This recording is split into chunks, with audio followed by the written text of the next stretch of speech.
Diamondback DB380, first shots.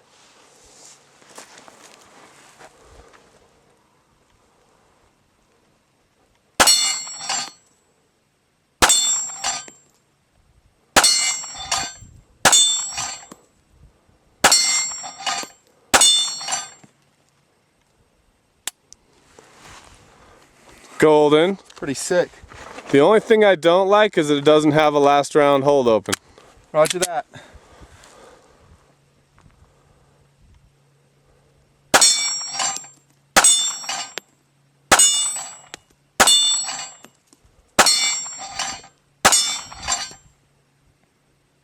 Sweet. I'm digging it. Dude. I'm digging it. I am impressed.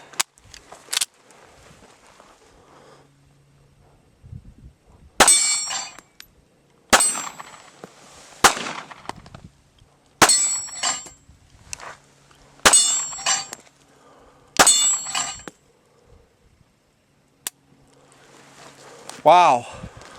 Nice. That's one of the easiest shooting 380s for accuracy wise I've ever shot. Really? Yeah, I want you to shoot it. I will. Tell me what you think.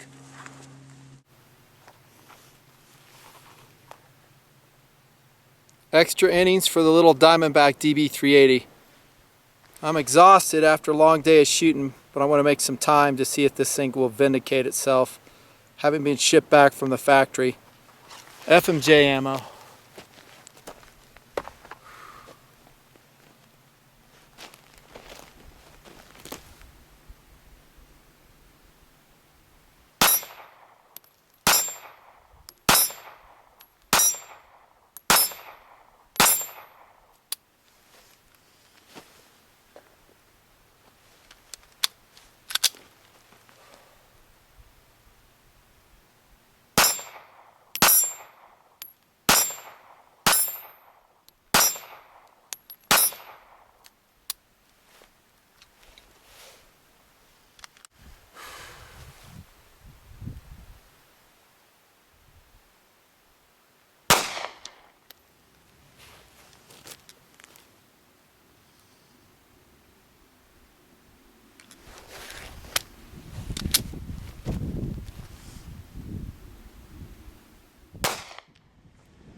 Concealed carry permit holders across the mostly free United States of America. Thank you, by the way, for fulfilling that very important civic obligation. Perhaps police officers all over the country looking for a good backup piece. You might find this video interesting if you have looked at the Diamondback DB380 as a carry option. This will probably be the most thorough, in-depth and honest review in the world on the Diamondback DB380, and it goes back here in the Nutnfancy project all the way to 2010. It has been on no less than 10, yes that's right, 10 separate outings, having fired over 500 rounds between two serial numbers. It is August 2011 when I am finally getting to this review. I'll explain why it took so long. And I have a lot of data to share with you guys on the very innovative DB380. It's sitting on its advertisement there, and actually it says life size, and what do you know? They're right, it is life size. When I saw it in print media for the first time, and especially when I saw it in person, I had time to inspect it, I was immediately intrigued with the DB380. To me, it was the micro, not subcompact, but micro 380 semi-automatic pistol that Glock should have produced. You guys know I love Glock, right? Love it! Nothing I don't like about the Glocks. Well, mostly. There's usually something I can find about every gun that I don't like. Just watch the vids, right? I'm going to give you several things about this. Unfortunately, as the review progresses in due time, I'll build the case, make my statements as we go. Talking points.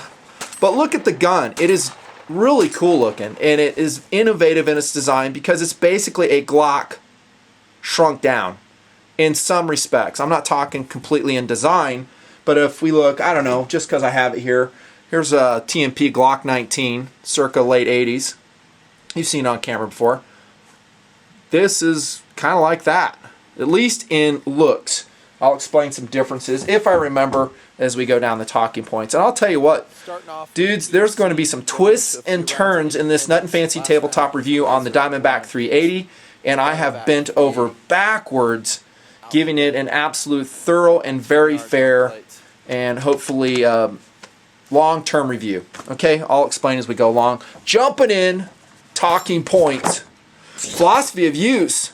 Oh, I'm so glad I don't have to say too much about this. Why? Because I already broke it out into its own video. Yes, the video is still called The 380 ACP Sucks.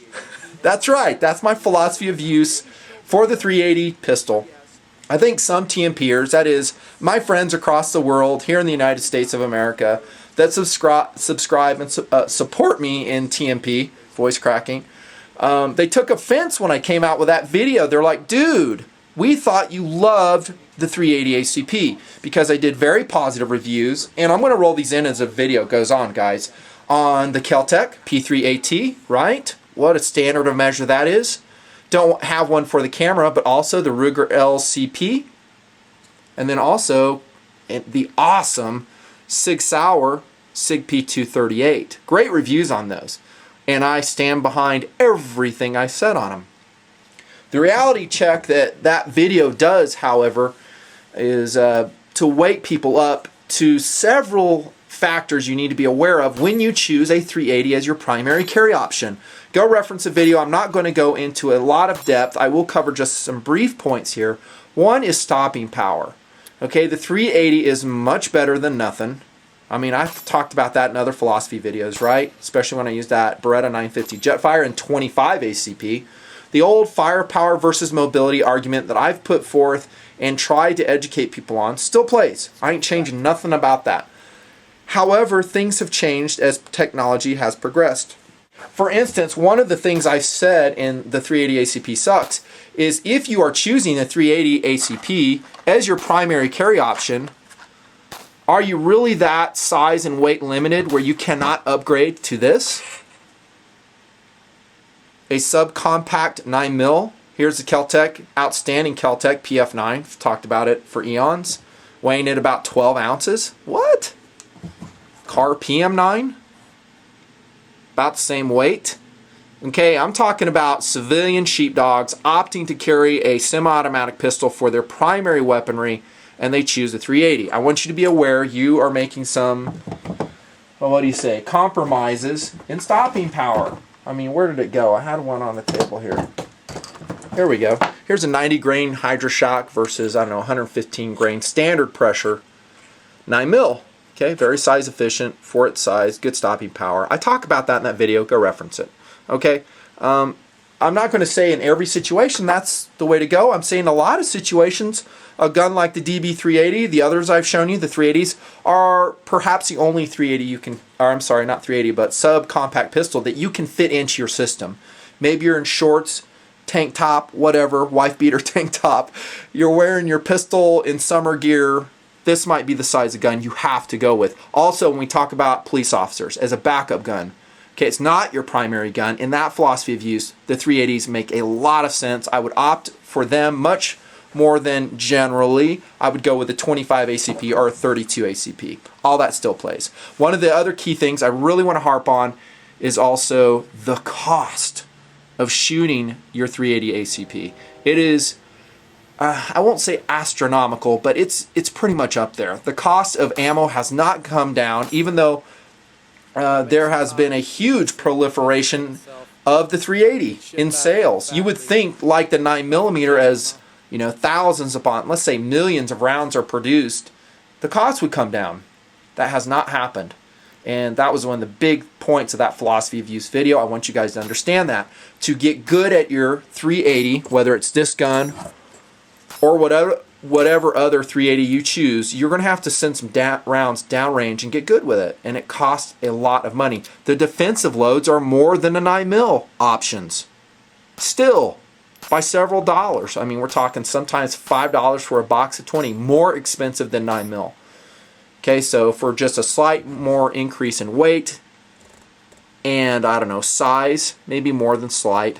I'm getting a lot more capabilities, and the ammo's cheaper. I can become more proficient, and a gun this size actually and honestly is easier to shoot than this micro gun like this. Proven many times on camera here in TMP, guys. I'm just saying. Okay, still love the 380 ACP, but you've got to be grounded in reality when you throw it into your system. What I can't get is why guys choose the 380 ACP as their primary carry gun. And I'm talking about guys you've seen on camera. Galco holster, I'll talk about that. What? Yeah. Guys you've seen. Like PFI dude, man, every time I run into him, it seems like his primary carry is 380. Like, dude, you need to upgun. You can fit something bigger. Not me. It is, for me and most philosophies of use, it is a secondary backup gun. Or might fit into certain situations where, one, I don't want to risk theft of a more expensive firearm, or two, it's a hideaway gun in a certain place that it makes a lot of sense being where it's at because it's so small. Okay, enough said. That's philosophy of use. Let's jump in. Size, weight, and what do I say? Balance and feel for the DB380. I will say it is outstanding. Just excellent. I couldn't improve it anymore. The width, guys, is phenomenal. 0.77 inches wide. I think the advertisement says 0.75. I just mic'd it on my micrometer. I mean, what's a few thousandths of an inch between friends, right? That's slim. About as slim, let's be honest, as a P3AT. I think I raved about how compact and easy to carry that gun was, too. I gotta admit, there's a second kind of cool thing going on for me with the Diamondback DB380 mini Glock thing. Okay, I'm just attracted to it. It's like a fly flying into the light. I admit it. Okay, I just love it. The weight with an empty magazine, 10.4 ounces. Remember, guys, when you see the advertisements like this one here, they're going to give you without a magazine weight 8.8. No, I don't think so. Why would you care about a without magazine weight? What good does that do you? Okay, 10.4 ounces. There's your reality check. I got 2 extra magazines here. They're 1 ounce apiece. So size and weight and balance and feel are excellent. Loaded up, it has a very neutral point of balance. In other words, about midsection. It's just excellent. It's very easy to integrate this as a carry gun of all. I'm sorry, a backup gun. Because of its narrowness and because of its overall form factor. Okay, if we compare it against, for whatever reason I'm doing this for, the PM9, much slimmer, smaller form factor. Okay, again, if SAWC is trumps everything else, 380 still a good way to go. I can't say anything critical about size. Weight, balance, and feel. Firepower. Okay, this is about what you'd expect. 6 rounds out of the magazine. All the others I showed you are also 6ers, right? I love how those are marked, by the way. These magazines appear to be made by Mekgar or that other place, ACT. Probably ACT, there you go. Both Italian produced, both superb quality. Love the magazines. Okay, 6 rounds, that's about what I would expect. Okay, all the other ones I've shown you have 6 rounds. Okay, if you want more than that, you're going to take on some more bulk, some more weight. Now, Glock did produce a 380. It's not readily available in the United States. I think it's law enforcement, military only. Hope I got my facts straight. It's the Glock 28 380, 10 rounds. But it weighs 19 ounces and it's thicker.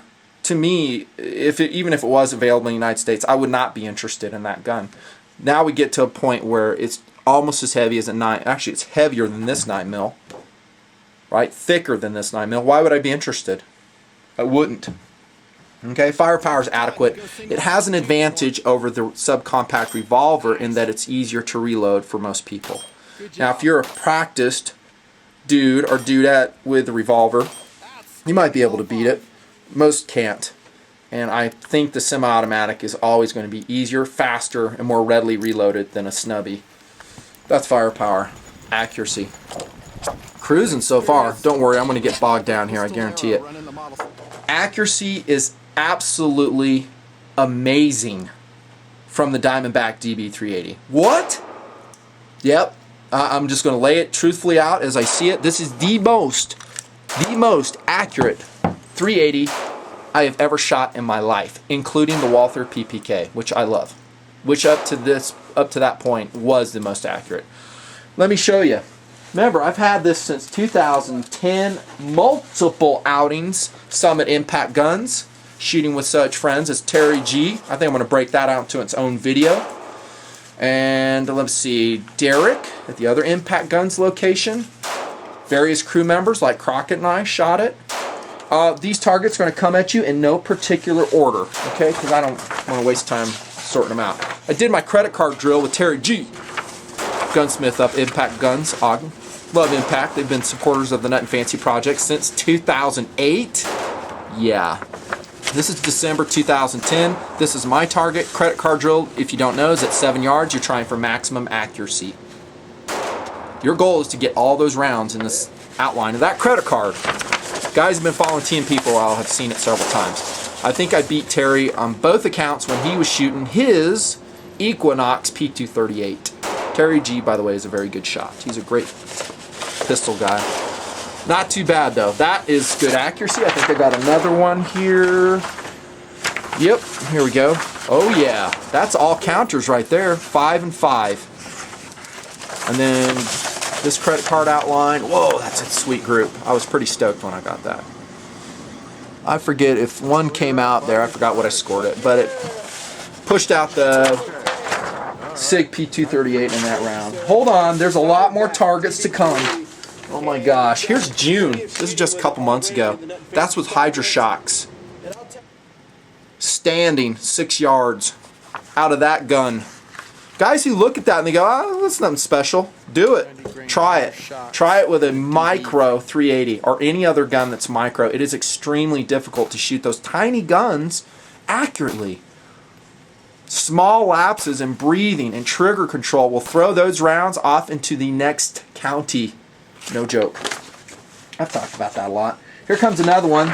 And by the way, during this time, I'm shooting all kinds of rounds. I told you 500 plus. That's no exaggeration. And yes, the Nutnfancy project spent a lot of money on this gun. Giving it a good test, okay? Here we go with 95 grain total metal jacket. Blazer. Lighten that dude's head up. Wasted. 7 yards with a micro 380. That is some of the best shooting I've ever been able to do with a 380. I am not exaggerating. More to come. More to come. Let's see. Oh, and then I got Derek shooting it. Let me see. This is mine. There's so much paper. There's Derek. He's a manager at one of the Impact stores. That's his grouping. That's, let me see if I labeled. Yeah, 7 yards. Forgot the rounds we're shooting here. I think it's still Blazer. Nope, actually it's brass case. Winchester, I think. There you go. That group is not impressive. And I wouldn't say not impressive. That's normally what most folks will do at 7 yards with a 380 unless they really concentrate. And I had a little pep talk with Derek. I was like, okay, you need to breathe, relax, find your happy place, really concentrate on that sight picture, tighten it up. This is before I gave him the pep talk. And then, let's see, I think he did better. I did have some from Derek. I don't know where they went, but his groups did tighten up. Concentrate on your trigger pull. Take time. It'll tighten up. And here we go. Hydra Shock. There's Allie in the background. This is 7/20/11, so July. Yep, jams. I'll talk about that. Nice group, though. Hydra Shock actually has always been extremely accurate in my experience. With, I don't care what loading. If it's 9mm, accurate. 40, accurate. 380, very accurate. It's a very squared away round in most instances. Just one round up there. So that's really good accuracy. Again, 7 rounds. Actually, that's 5 yards. Shooting 3 round strings. Hope I'm not boring you. Oh, look at this. Back to the Blazer total metal jacket, 7 yards standing. That's a group there. Nice. I mean, it's just phenomenally accurate. It beat out the SIG P238, the Walther PPK, the LCP, P380. It's more accurate than any of those. Okay, I'll talk to some reasons as to why I think that is. Finally, this is Grizzly ammo. 90 grain jacketed hollow point. Nice groups. This is Impact Guns, December 2010. Look at that. That's like, I don't know, 15 rounds or so. Okay, there's accuracy. I'm tired of showing you targets. I probably got more around here. The gun is amazingly accurate. Okay, and I'm going to go jump right into ergonomics. One of the reasons I think is because it has excellent sights. Okay, so two dots and a bar in the center. These are some of the best, not the best, but some of the best sights I've seen on a 380. Let's compare by way of contrast. Always fun and interesting, right? Kel-Tec P380. Suck! Hate those sights. They're basically non-existent. The LCP's no better. There's no contrast. What they're telling you is, you don't need sights on a 380. That's a belly gun. Why would you need sights on a 380? Because I lack options, yo. I want options. I want to be able to be extremely accurate if and when the requirement ever raises its ugly head. Okay, that's why. SIG P238, that's some of the best sights I've ever seen on a 380. Check those. Tritium, no less. I said that in the review. Great. No slouch though. Those DB380 sights, smoking. They are polymer, they're not metal like the P238 sights. Okay, so it's not all hunky-dory, I guess. Let's go from the front end to the back end, other ergonomic considerations. Does that front end look similar to you guys in any shape, way, or form? To me, it looks like it's beveled just like a Glock 26 or a Glock 27, and that is a good thing. I'm talking about this beveling right here on the forward slide. Okay, it's kind of got some fish scale serrations towards the front, towards the rear, and yes, they're excellent in providing good traction.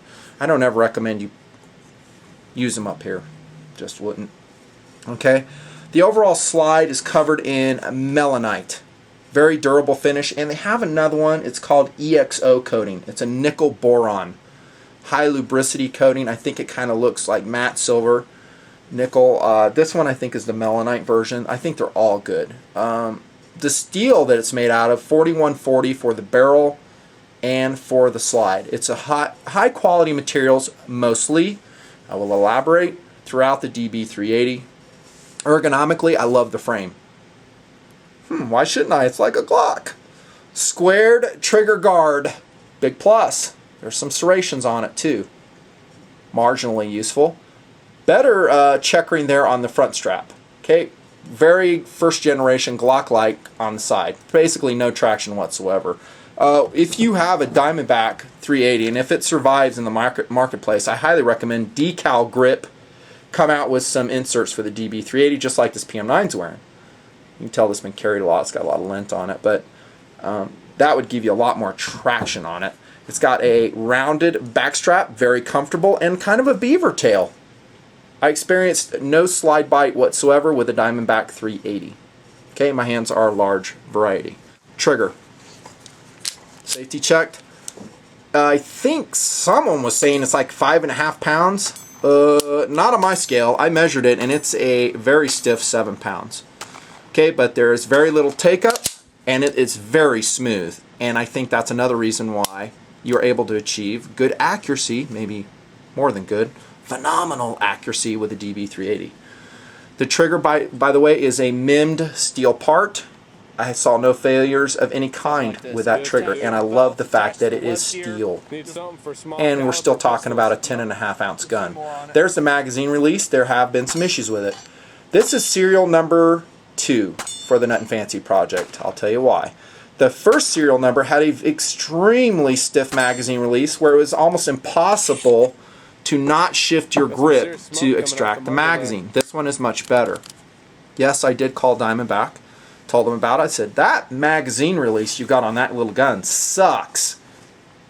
They're like, well, we don't want it inadvertently dropping. Well, I'm like, I can dig that. I mean, because that's one of the issues I identified with P380 and LCP. Kind of got to flare your thumb out when you shoot those so you do not interfere with that little number. Create a very big problem for yourself in a defensive encounter, i.e. no ammo. I said, but still, it's kind of ridiculous. You need to lighten that up. They probably ignored me just like everyone else does, but in this serial number, number 2, they did lighten it up. And it is, I see no problems at all. It's perfect. It's a good balance of where I did not inadvertently actuate the mag release at all. And it's not heel catch. Okay, those are pretty much gone in most designs, and some designs actually kind of like them. Kind of some sharp corners, ergonomically speaking, still on the magazine release. I didn't really see a problem with it. There are some shallow indexing depressions on both sides. Okay, some guys call those memory pads. Okay, does they function? I don't know. I never once said, hey, where's that memory pad? Not once. No, I just didn't notice it. Sometimes I'm shooting this with gloves though. Okay, let's see what else. Oh yeah, there is some beveling in the molding of the polymer frame. You can see that. It makes reloading a little bit easier, right? The ergonomics overall on the DB380 are excellent. From the thinness to the feel to the balance to the trigger. Granted, it's 7 pounds. Derek at Impact was saying that he had some trigger slap, that he did not enjoy shooting the DB380. Honestly, I didn't know what he's talking about. I just didn't notice it. It was very comfortable to shoot. I could shoot the DB380 all day long. Again, that's my mileage. Other guys may differ. Let's press. Field strip and maintenance. Simple, just like a Glock. Remove the magazine, right? Ratchet slide. Double check. Oh, by the way, it does not have a last shot hold open, which is pretty standard for the type. And incidentally, this is a locked breech, recoil operated, tilting barrel, 380 semi-automatic pistol. Ooh, that's a mouthful. Just like kind of like a Glock. It is different in a Glock though, and I meant to say this, I'm so glad I remembered, in that it is a striker fired pistol, but the striker is not preloaded like the Glock. Okay, the Glock actually has a lighter trigger pull, right? Because it's preloaded. The Diamondback DB380 is actually a double action only design. There you go. Just keep that in mind. Okay, where were we? Field strip, point in a safe direction. I know some guys make a big deal about having to pull that trigger in field strip. I'm going to do this off camera because it's quicker. There we go.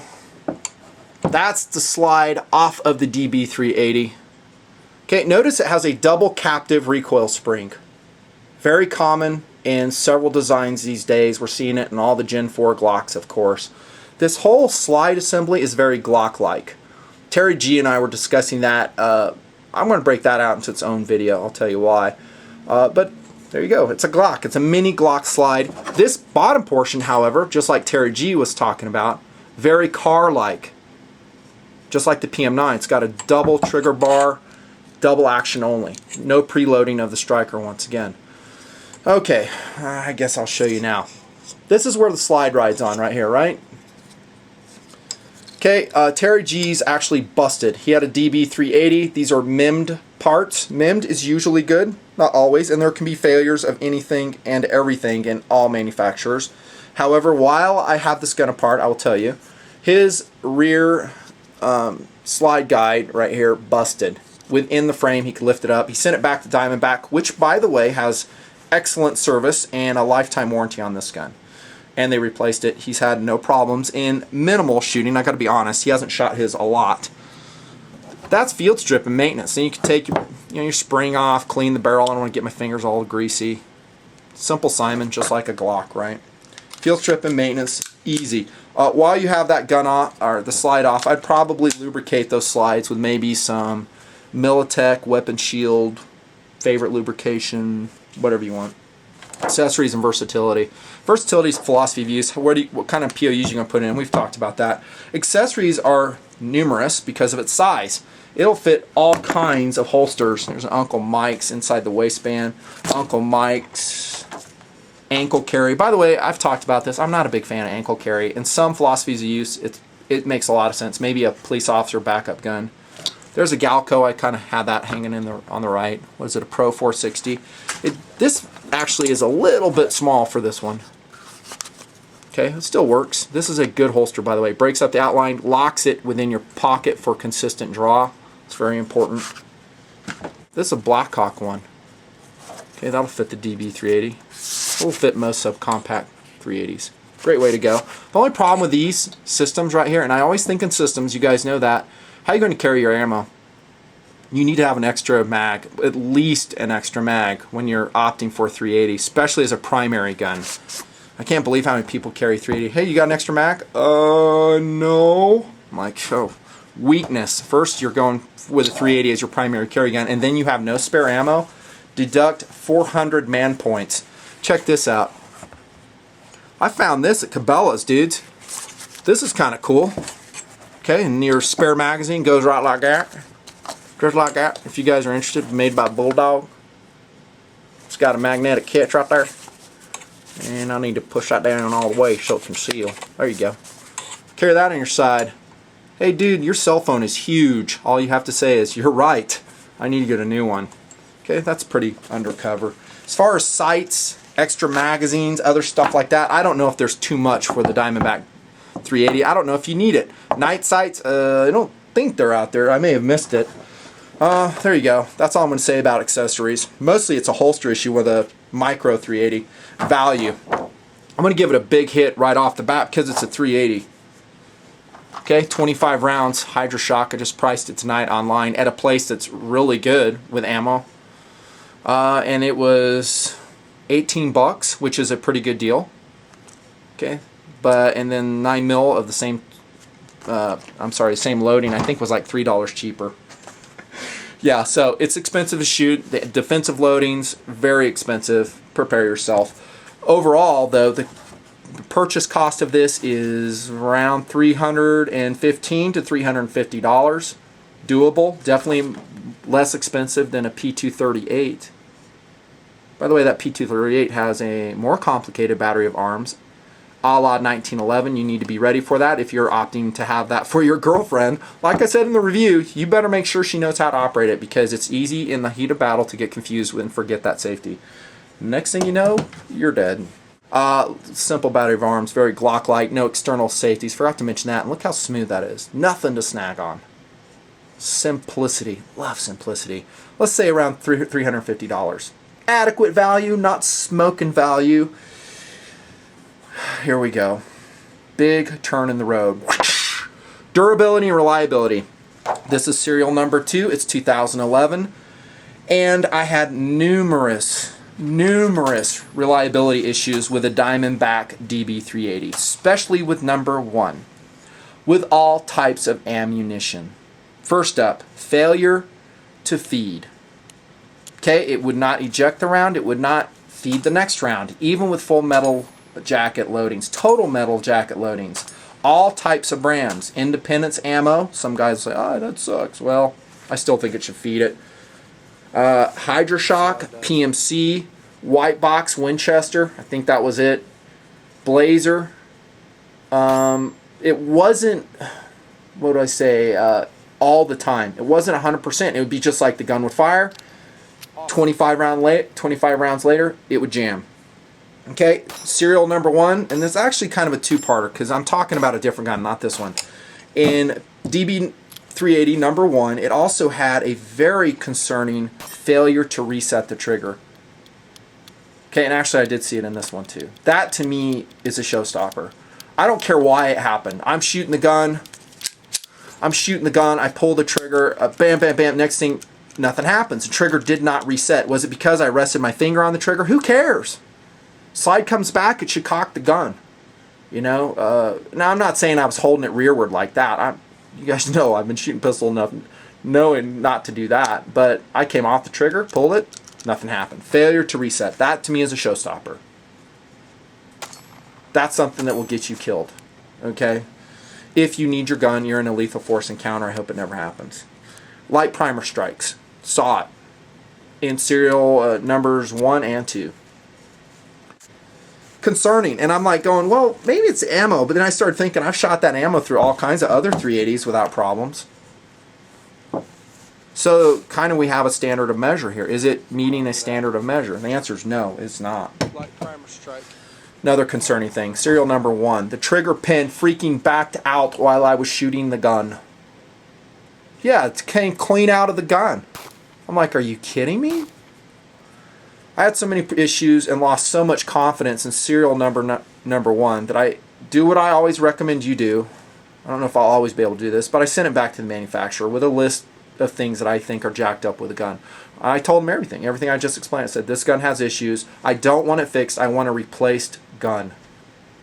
And they did just that, took transfer of it through a 4473. This is it. Still had failures to feed. And most concerning to me, honestly, is with this load right here. That's one of my preferred 380 defensive loads. If it does not cycle that round, which actually is very truncated with a very forgiving ogive on the bullet, another showstopper. For me personally, Nutnfancy. It is a showstopper if it doesn't cycle that. Well, Nutnfancy, maybe you should try other rounds. There's all kinds of defensive loads out there. And you're right, there are. We've got, I don't know, Winchester SXTs. We got Silver Tips, Hornady XTP, 90 grain. The Remington Gold and Saber at 102 grains. To me, that seems like a very intriguing round. Need to test that sometime. I love the Golden Sabers, by the way, from what I know about them. Corbon, 80 grain, DPXs, Federal Hydroshock. I know there's other stuff. But you got to understand, dudes, my resources in the Nutnfancy project are not unlimited. Okay, I spent a lot of money on this gun testing, and I can't just put round and round in it. I'm talking expensive defensive ammunition on a test. And if it dies with this, I don't know. It dies overall in my book. Okay, you need to understand this too when we talk about the value equation. The DB380, are you guys listening? Absolutely, positively has to be validated with your own shooting. With your load of choice, you're going to have to go out and make sure it works. Well, we should do that with every gun. You're right, we should. But this is hypersensitive to it. And I don't know. At this point, subject to change, always look at my Nutnfancy Likability Scale. I have lost confidence in the DB380 as a carry gun. As much as I love all the other things. Seriously, and I love it. The accuracy, amazing. The form factor, the looks, it's so slim, it's got a good trigger. It's a beautiful gun. It seems like it's very high quality. Yes, it's had a few quality issues, but we've seen that in all manufacturers. There's 50 rounds out of the Diamondback. But I'll tell you what, the jams and the failure of the trigger to reset, to me, especially, remember this is serial number 2.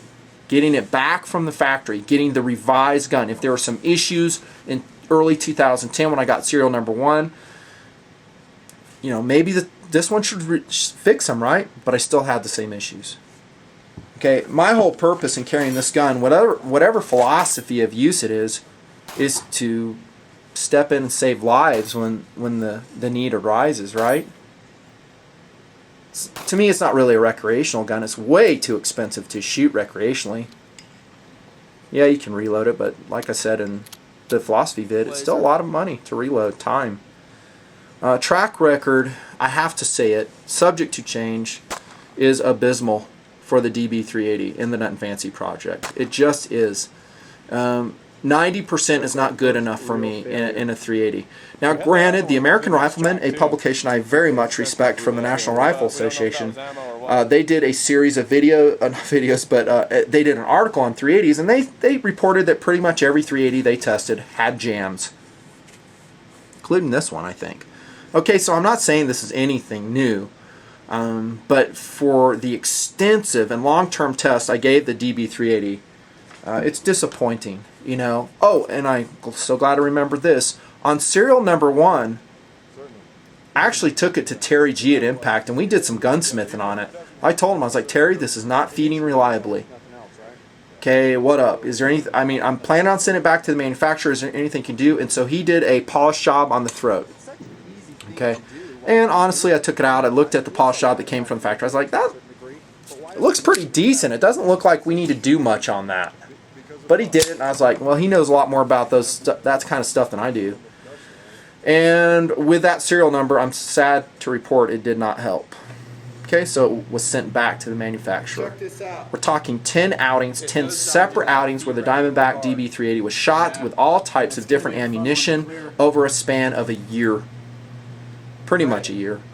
And the DB380, I'm very bummed to say this, is not recommended right now. Just isn't. I hope it changes, and I really applaud Diamondback for coming out with the gun. That may seem like a misnomer, but what service do I provide if I hook a police officer up with a gun that may not save his or her life in the heat of the battle? Right? What good is the Nutnfancy project? I just got to keep it real, dudes. And honestly, there's been a lot of reviews that have not kept it real on the DB380. You know, after I got done with all my tests and I spun around and said, let me see what other people say. I'm like, oh my gosh. The one exception is American Rifleman wrote up their article, and they reported the same stuff I'm reporting to you now. Awesome accuracy, multiple failures to feed. And granted that, and keep in mind, that was not in break-in phase. Very important point, not in break-in phase. It was after 200 rounds shot through the DB380 that I really started paying attention to reliability. I have gone long, but as you can see, it's an interesting video. There's a lot of information to impart on what I think is still an innovative design, but with some reliability issues. And when we're talking about a life-saving device, it's got to be fixed. It's got to be fixed. I don't know how you're going to do it. I hope you do. I hope there comes out a revised version. DB, if you guys pay for the ammunition, send me a gun. I'll give you an updated test. But I'll tell you what, if it jams, I want to tell my audience once again. This is the Nutnfancy detailed review and report on the Diamondback DB380. Thanks for the subscriptions, all the support. I love you guys. Out.